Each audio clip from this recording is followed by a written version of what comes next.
All right, coming up next is the 2021 School Librarian of the Year, Amanda Jones from Louisiana. Her title of her session is Self Preservation When Dealing with Censorship Attempts. And this is going to be a good one. Make sure that you have a pen and paper out and take some notes because uh, Amanda's going to drop some gems on us. I know she will. Okay, so as soon as I see your screen, I'm going to drop off and you can just go on and take it away. All right. Okay, I see your screen. Okay. I'm trying. Look, it's been so long since I've been on. I can't see anybody, so I'm just doing this blindly. Y'all can see me and everything. Yes, we can see you and the screen. Okay. Sorry. Y'all give me a second. I swear I'm better at tech than this normally. Okay. So I'm going to be monitoring the chat. Casey, if you just see a question in the Q&A, I'm having trouble looking at, the chat and the Q&A and everything at once. Sure thing. But so I'm going to go ahead and start. My name is Amanda Jones, and I am going to drop the slide. Let's see. That should be it right there. So you should have access now to the slide deck, and I'll post it multiple times. Let's see. Now give me 1 second. There we are. Okay, now I can see. All right. So self-preservation when dealing with censorship. So I've been through it the past year, and hopefully you haven't been through it. But I'm going to talk to you about ways you can prepare if you are going through it, some things to mitigate some of your concerns. But before we start, I just kind of want to know what type of librarian you are, like school, public, or what grades or age levels, and then what state or country you're in. If you could drop that in the chat, I'd just like to know who I'm talking to. But in case you haven't heard, and while I'm waiting for everybody to do that, I'll say in the past year, I'm currently in a lawsuit. I was attacked last summer for speaking out at the public library as a resident. And what ensued was just a nightmare, and it's still going on. Why? There we go. It's still going on. I just filed an appeal in my lawsuit. So that's like a whole thing. I'm not going to talk about the lawsuit too much, but I got tired of being called a groomer and a pedophile online and being, have ugly things said about me. So I did something about it. And we're going to talk about a little bit about some of that. All right. So I'm seeing where everybody's from, and I'm going to continue on. So what I want you to do is you have to prepare for the worst. And I remember back in May of 2022, I was on a panel with author Nikki Grimes, like the fabulous author Nikki Grimes, and she and I and Britton Follett were talking about censorship and how to prepare yourself. And we were talking about book bans and censorship, as in like prepare your collection development policies and Ms. Grimes's perspective as an author and all of that. And I said, well, it hasn't happened to me yet. Ha ha. And then fast forward 3 months later, and it was a nightmare. So it's just better to be safe than sorry. So hopefully I will offer you some of these tips. Some of these came from me, some came from other people that they told me about. And I have done a lot of these. So it's better to be safe than sorry. So the first thing I want to tell you is that there are people out there, obviously, that are just waiting to make your life a living hell just for being a librarian. And I don't know the whys or the hows, or I don't know their thought process on that, but it's happening. And everything's fair game to them. You, your family, your children, your job, everything's fair game to them. So you want to be as prepared as possible. You want to make sure the first thing you're going to do when you start preparing is you're going to go and you're going to remove any references to your school or your library on everything. I have a professional website that I keep, I do speaking engagements and things like that. And I keep all of that information up there, and I have my school email on it. So I had to go ahead and take that off. Now, there's some things I post on my website, like news articles, and the title of the article is my school. I've done the best I can to take every reference though off of my school email, all of that off websites. But you also want to make sure you do that on all social media.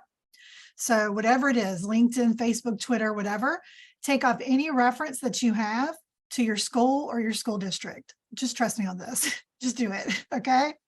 Take it off. I know you want to say, hey, I'm a proud teacher librarian at blank school. No, just take it off. You want to make sure you only include your personal email on all of your accounts and your pages. Personal email, not school. And I used my school email for everything. I was naive. So now I use my personal for everything, and I will only use school email at school. I will not use it when I leave home. I mean, when I leave school, and I use my personal for everything. But you also want to go through all of your social media and you want to look at your pictures. I would suggest that you take any pictures of your children off if they are younger. Now, my daughter is 16, going on 17, and I always ask her before I post stuff anyway. But you want to take it all off if possible. Even think about even think about your pictures. Now, my pictures on my socials are my face. But for a while there, when I was being like really attacked hardcore at the beginning, I took my picture off of everything. And I just now, a couple months ago, put it back on. But look at your pictures, look at your family.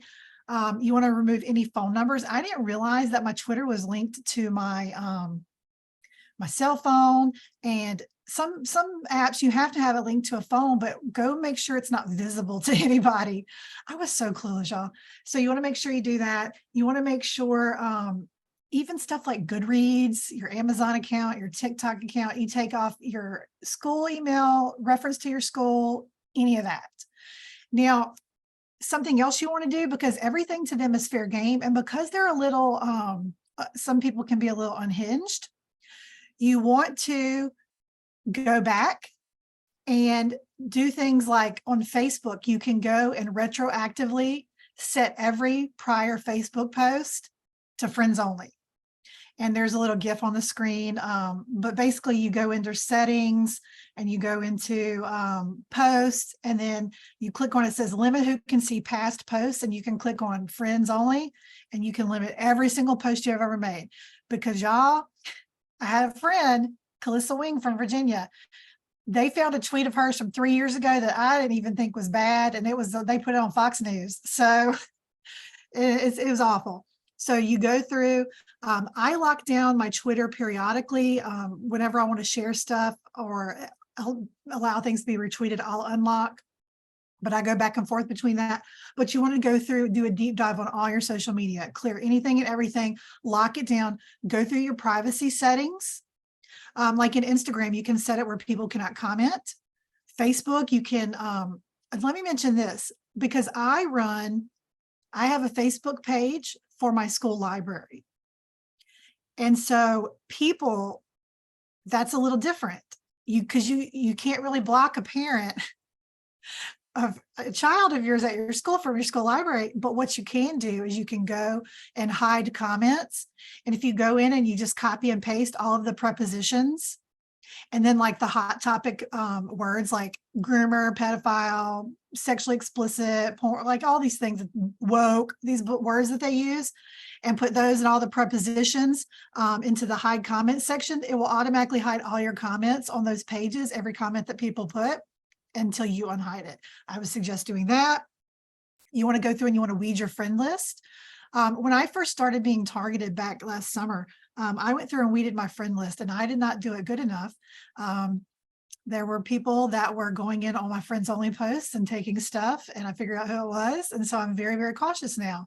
It was a little heartbreaking. It was people I grew up with, but I would very much limit.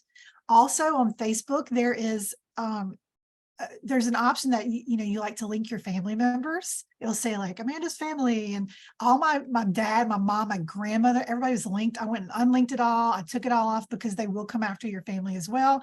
I know that from personal experience. They have targeted my siblings.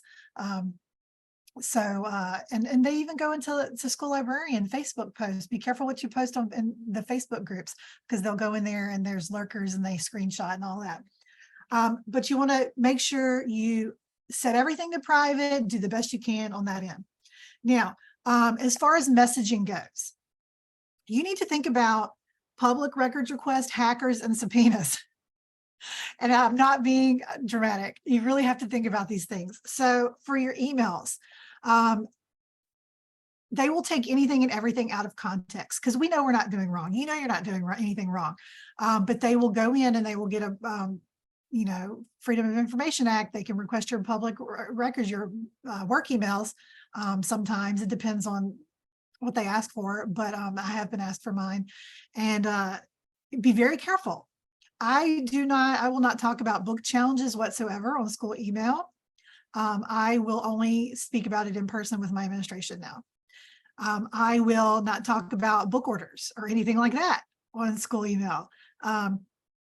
Some people, I know Katie Schwartzman, who is a lawyer with the Tulane First Amendment Law Clinic, said even your personal email, if you're using it at school, sometimes they can get rights to it, especially if you're in a court case. So be very careful about what you're, even on your phone, if you're connected to the Wi-Fi or you're doing it during work hours, be very careful. And again, I know we're not doing anything wrong. They will just take anything and everything out of context. Something that we like to use in Louisiana, our activism group that we have now initiated, we use Signal.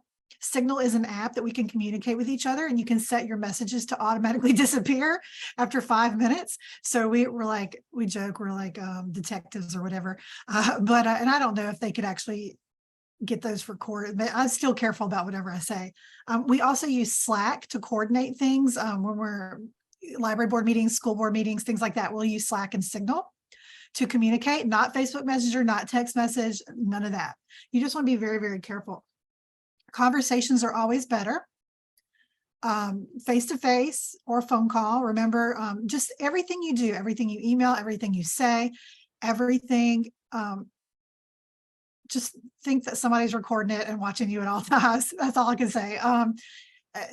Because, I thought about this, I'll be at like a library board meeting and I just want to tell people off and just like go in double barrels and like they're recording me at all times. So, plus I always try to live by what Michelle Obama says about go when they go low, you go high.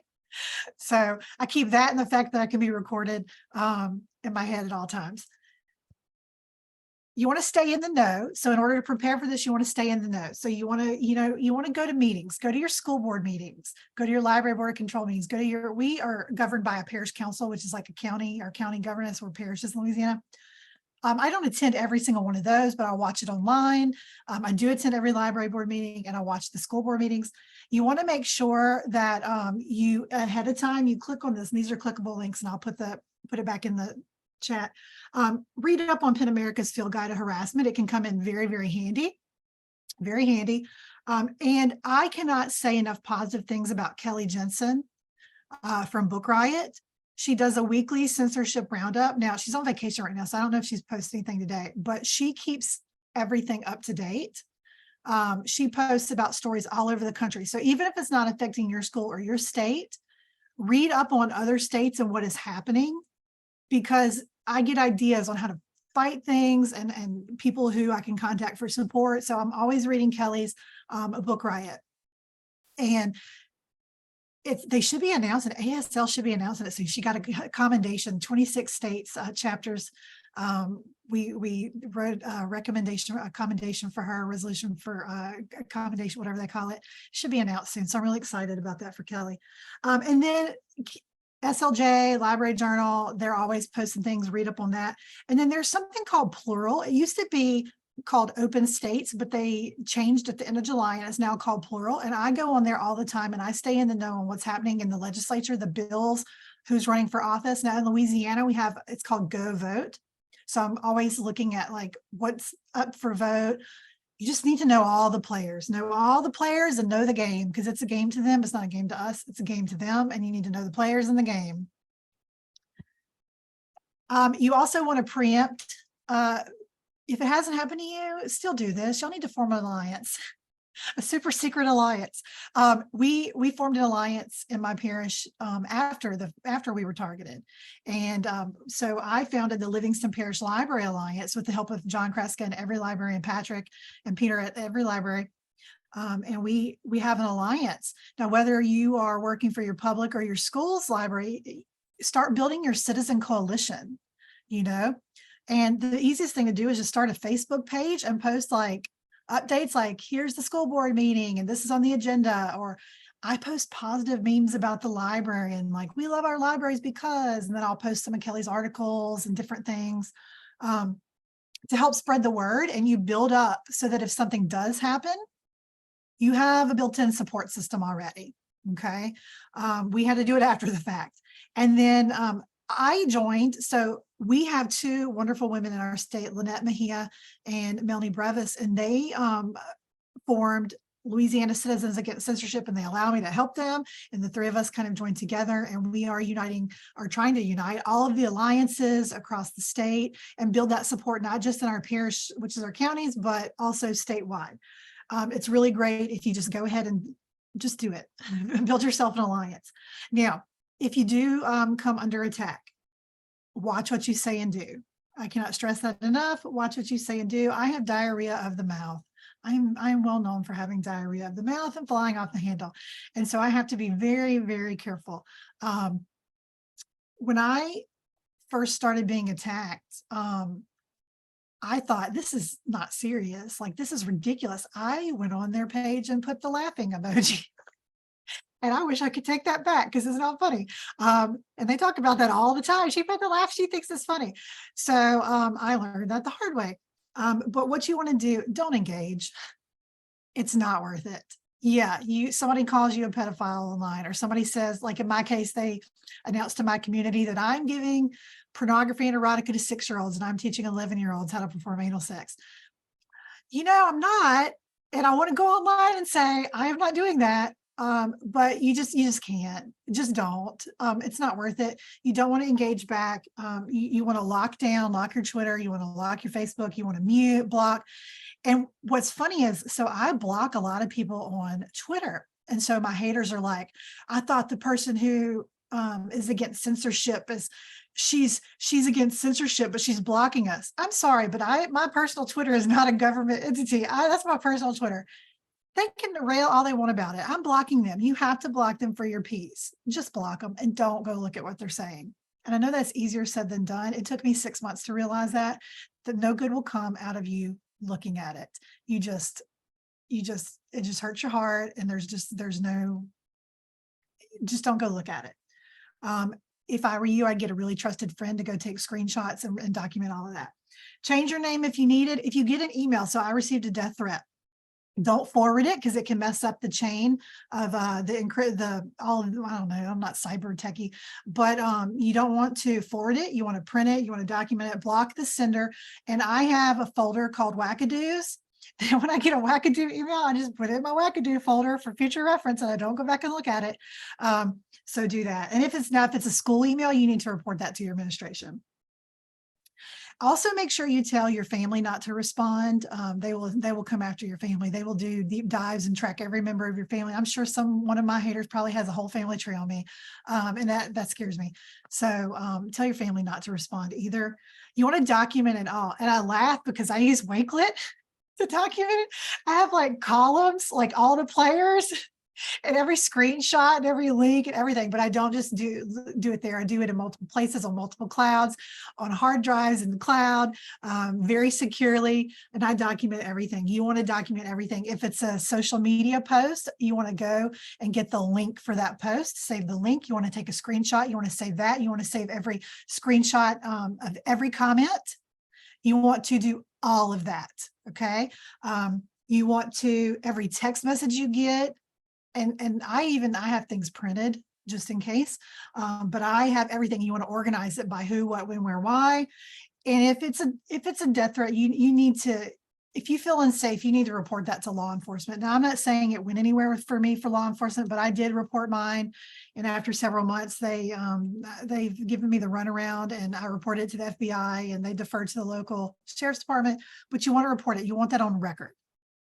You also want to document all of the police reports, harassment, anything like that. And you also want to document doctor's visits. If you start getting attacked online, you need to go to the doctor, have your weight, your vitals, because I lost 50 pounds. My blood pressure went through the roof. I had to get on anxiety medication, and all of that is documented for my court case.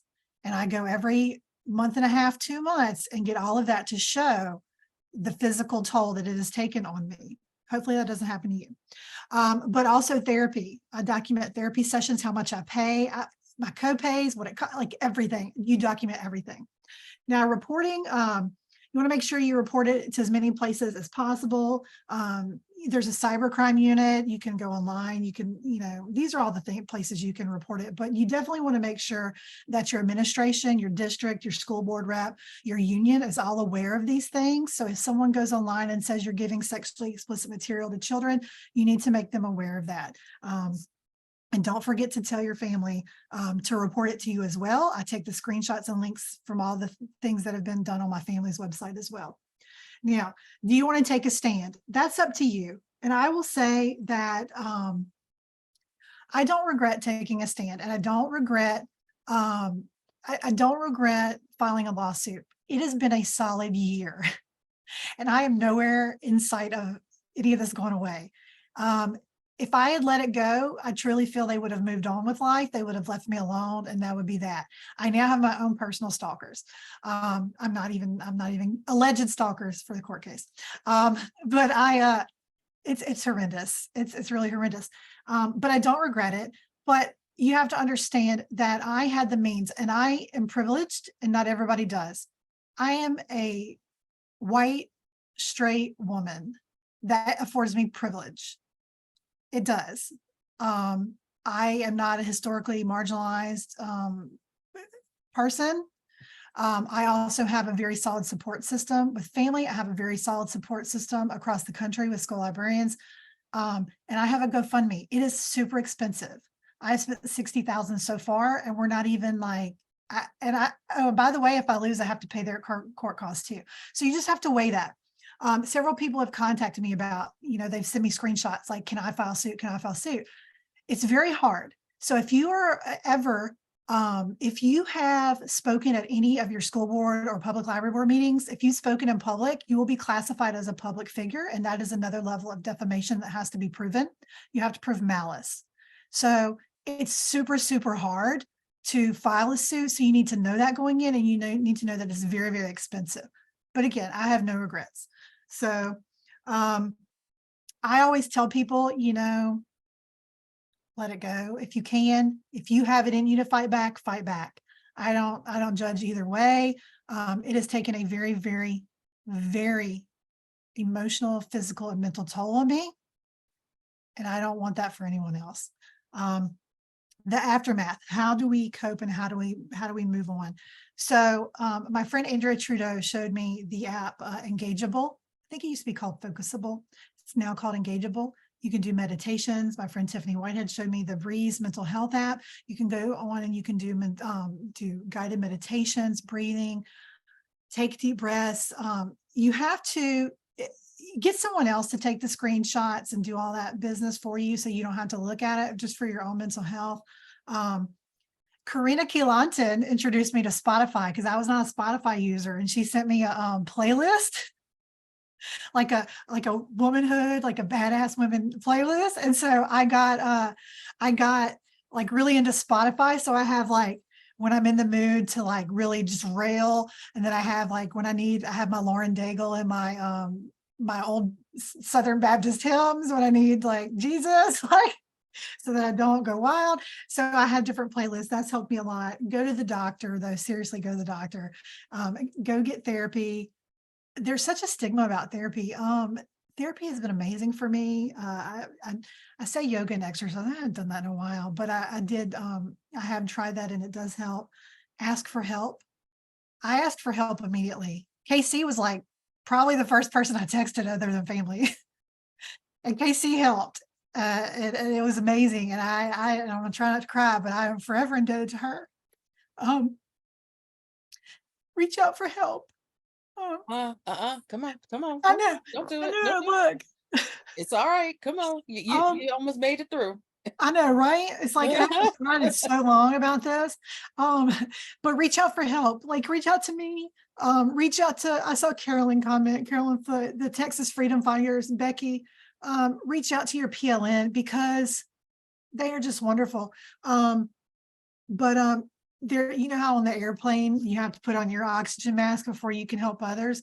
You really have to take care of yourself first. And I didn't learn that. I had to take a sabbatical in December. And I start back school next week. Yay! I'm excited about it. But you had to take a. I did too much.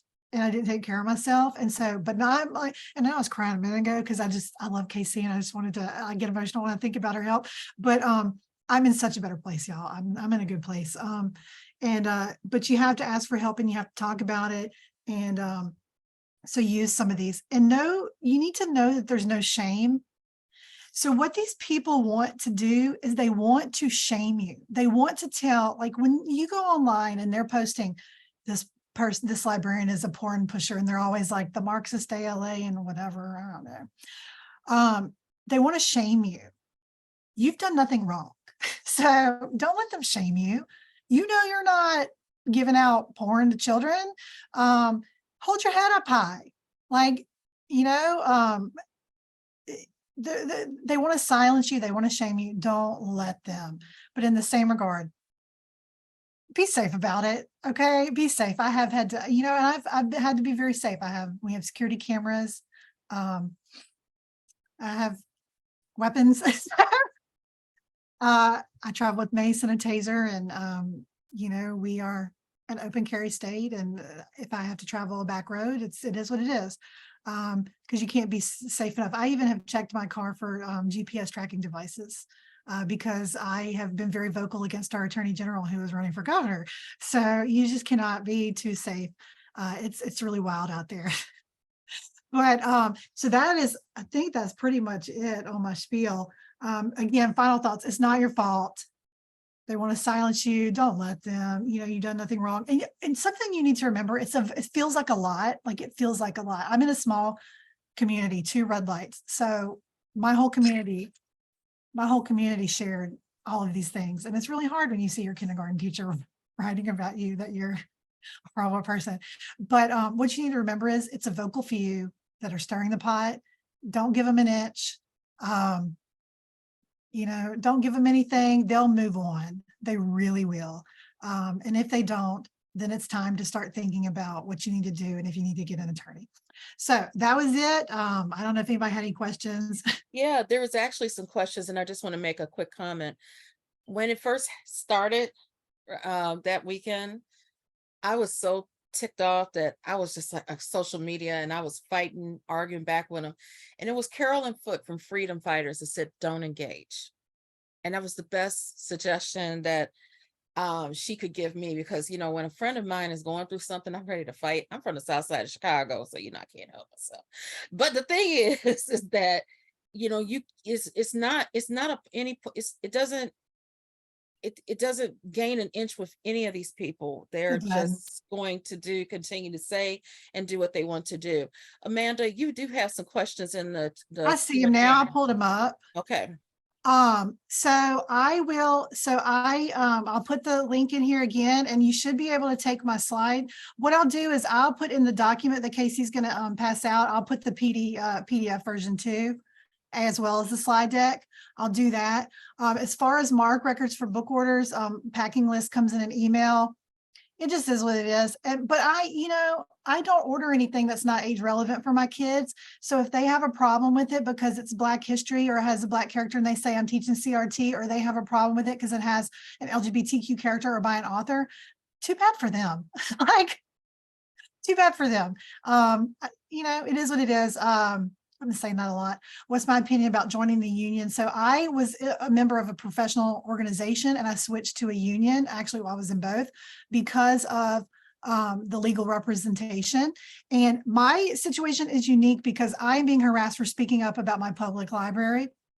I didn't do anything at school. Like I haven't done anything or said anything in all my interviews. I do not mention my school or anything. So I'm job secure as of right now.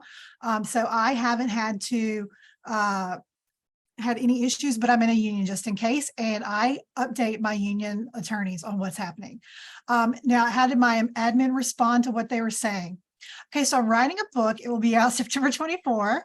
And I am going all into about what my administration said, because I will say, on a personal level, on a professional level, they were amazing. They backed me 100%. My district, everyone in my school system backed me 100%.